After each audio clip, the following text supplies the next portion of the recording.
I know you want me. You know I want you. I know you want me. So, okay. So let's get started. Okay. So, how did you get from our age to where you're at right now? Well, I grew up. I went to school here locally. I went to Foothill High School.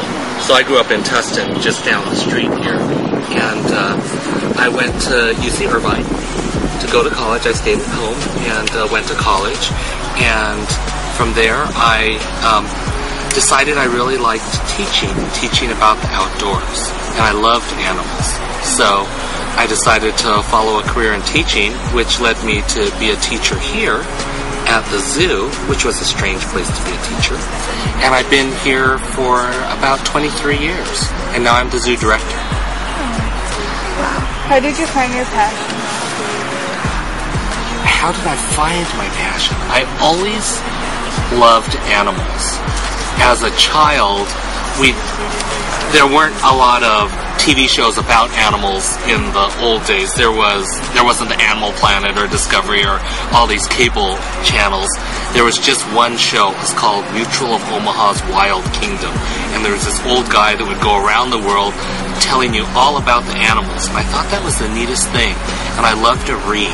And so I read all the National Geographics. Even when I was a little kid, like 5 or 6 years old, I would just read about the animals. And I loved animals in wild places.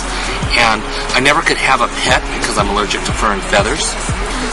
But I really liked the animals. So I just knew that I wanted to work with animals or around animals, or at least learn about animals.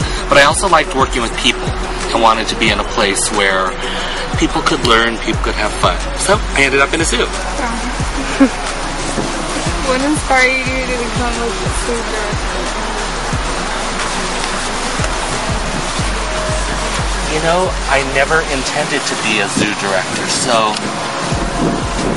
I never really thought that I would do this. Although, when I was in high school, I had at the church I went to, there was a youth pastor.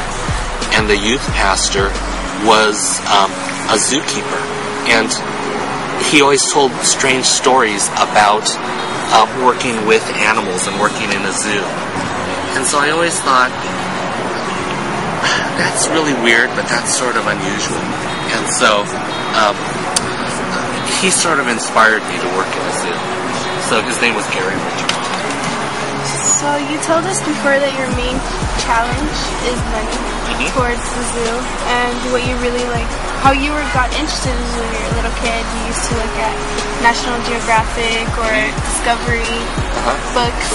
So what advice would you give people that are our age or even younger, that they would be more, that they would want to become something part of the zoo or zoo director? What advice would you give them to?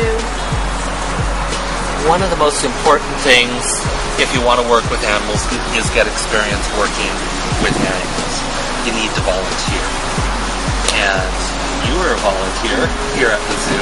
There's different opportunities to volunteer at the zoo. There's different places where you can volunteer working with animals.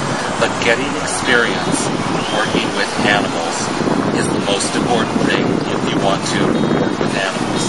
It's one thing to learn about them in books, but it's another to know how to give a cat an injection, or how to figure out the dosage of medicine, or knowing how to clean diarrhea poop off of a wall. You know, that's all part of taking care of animals. You know, or looking at a piece of poop and going, gosh, that animal is healthy today. And you can tell the animal is healthy by looking at its poop. Yeah. So, you know, there's things that you can learn by doing. The other thing is really listen to your heart if it's something you like to do. And sometimes what you like to do can't be your career. It's something that you do when you're not working. Thank you for the interview. Oh, you're welcome. Thank you. Thank you so much. Thank you. Thank you. Thank you. Thank you so much. And look for what you love. Oh, yeah. See a girl that can shake, tell her just like this. Jigger, jigger. Call that girl Bojangles. Jigger.